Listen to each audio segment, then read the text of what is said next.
Bonjour, nous allons commencer la vidéo numéro 2 sur le chapitre 9.2 qui traite de la grossesse des gamètes au fœtus. Donc dans la première vidéo, nous avons présenté le trajet des gamètes, donc ovocytes et spermatozoïdes dans les voies génitales féminines. Dans cette deuxième vidéo, on va donc présenter en détail la fécondation et la nidation, ainsi que la différenciation entre embryon et fœtus.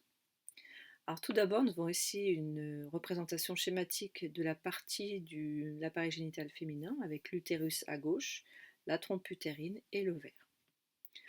On voit ici donc que la fécondation se fait bien au niveau de l'ampoule tubaire de la trompe utérine et que la nidation se situe au niveau de la muqueuse utérine, donc l'endomètre. Donc la fécondation a lieu dans l'ampoule tubaire de la trompe de Fallope.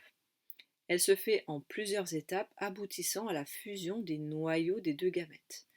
Donc dans la vidéo précédente, on parlait de fusion entre deux gamètes, mais là il faut bien comprendre que ce sont les deux noyaux qui vont fusionner pour mettre en commun le matériel génétique masculin et le matériel génétique féminin au niveau de la cellule œuf. Donc pour tout d'abord parler des étapes de la fécondation, vous avez ce petit document 3 qui vous montre ici l'ovocyte avec son enveloppe en pellucide, la zone pellucide en bleu, son noyau au centre, avec sa corona radiata, donc des cellules qui protègent ici l'ovocyte, et on a représenté ici deux spermatozoïdes, dont un qui a réussi à traverser la zone pellucide, donc justement on va voir son parcours. Donc ça se fait en plusieurs étapes. La première étape, c'est que le spermatozoïde commence par traverser, on voit ici la corona radiata, qui est en fait une couronne de plusieurs de cellules folliculaires qui entourent l'ovocyte des mammifères, donc au niveau du follicule ovarien. Et donc quand il a été expulsé, il a récupéré cette corona radiata. Donc cette couche de cellules est formée après dans les quelques heures après l'ovulation. L'objectif de cette couronne de cellules est de fournir des protéines à la cellule œuf. Ensuite, on voit ici, donc il arrive aux abords de la zone pellucide, en deux, on voit qu'il y a des petits points ici, alors qu'ici on avait l'acrosome. Là, l'acrosome, en fait, c'est désintégré pour libérer les enzymes qui sont présentes à l'intérieur. Et ces enzymes vont faire une réaction acrosomique, c'est-à-dire que les enzymes vont dégrader, dissoudre la zone pellucide, et pour que le spermatozoïde arrive vraiment à la limite ici au niveau de l'enveloppe de l'ovocyte. Ensuite, lorsque le spermatozoïde a réussi à dissoudre totalement la zone pellucide, là, le spermatozoïde va se dissocier, on va dire.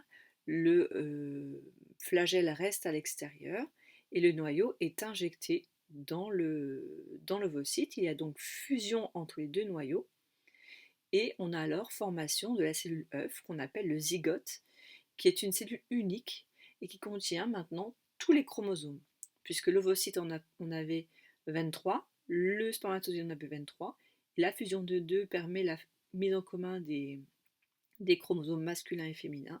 Donc cette cellule œuf possède 46 chromosomes. On retrouve sur ce schéma ici un ovaire avec le développement des follicules du follicule primordial jusqu'au follicule de De Graaf avec l'ovulation et ensuite formation du corps jaune puis du corps blanc. Donc l'ovulation se fait donc dans l'ovaire. Et on a ici donc l'étape de fécondation. Donc la fécondation, c'est la rencontre entre un ovocyte et un spermatozoïde ici au niveau de l'ampoule tubaire. Ensuite, on a la formation du zygote, donc la cellule œuf.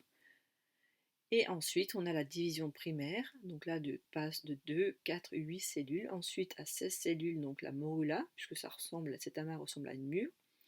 Et ensuite, on continue à diviser pour former un blastocyste qui est libre et qui va ensuite s'implanter dans la muqueuse utérine pour permettre donc la nidation. Donc dans votre cours, vous avez le document 4 qui montre bien justement les étapes de la fécondation jusqu'à la nidation. Donc on a tout d'abord l'ovulation ici avec la libération de l'ovocyte qui va se déplacer grâce aux cellules ciliées jusqu'à l'ampoule tubaire. À cet endroit-là, il y a donc fécondation, donc rencontre avec un spermatozoïde, fusion des noyaux, et on a donc ici le zygote. Premier jour, première division, on a 2 blastomères. Deuxième jour, deuxième division, 4 blastomères. 8, puis 16 blastomères, donc on a un amas cellulaire qui ressemble à une mûre, on parle de morula. Et après 5-6 jours, les divisions se poursuivent. On a donc un blastocyste qui au départ est libre, puis ensuite s'implante directement dans la muqueuse utérine. Et on voit l'espace entre le blastocyste et la muqueuse utérine, c'est le futur placenta, donc la zone d'échange entre l'embryon fœtus et la mère. Donc la fusion des deux gamètes haploïdes, donc haploïdes, vous devez retenir que c'est une cellule, les gamètes contiennent chacun la moitié des chromosomes, donc 23 chromosomes. Donc le gamète mâle en contient 23, le gamète femelle en contient 23. Et la fusion des deux aboutit à la formation d'une cellule œuf qu'on appelle zygote, qui est donc diploïde. Et cette cellule contient les 46 chromosomes, et donc cette cellule est à l'origine d'un nouvel organisme. Alors, après fécondation, le zygote migre jusque dans la cavité utérine, tout en subissant les fameuses divisions mitotiques pour avoir donc des cellules toutes identiques au départ. On va jusqu'au stade 16 cellules, et donc à J4, on parle de morula.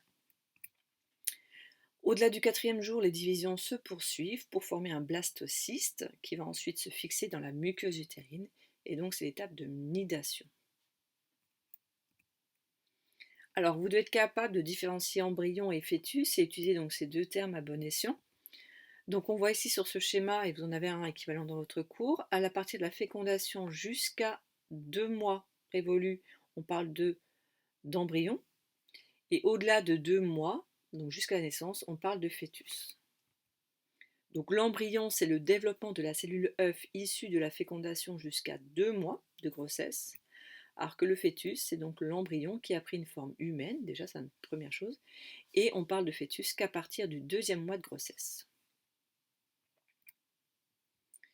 Donc vous avez dans votre cours le document 5 qui montre bien le développement, formation, donc depuis la fécondation jusqu'à la naissance, donc 40 semaines pour l'accouchement. Donc on retrouve ici au début donc la fécondation, donc la fusion des deux noyaux entre les deux gamètes, l'anidation, l'implantation du blastocyste sur la muqueuse utérine. Ensuite, on a les premières cellules. Donc là, après 3 semaines, à partir de la fécondation, le cœur commence à battre. Ensuite, on a donc en vert jusqu'à 12 semaines, on parle donc d'embryon. Après 8 semaines, donc 2 mois, on parle d'embryon. Et à partir de 8 semaines plus un jour, on parle de fœtus, donc jusqu'à la naissance. Donc sur ce document, vous avez donc toutes les étapes importantes dans le développement embryonnaire, puis en développement fœtal.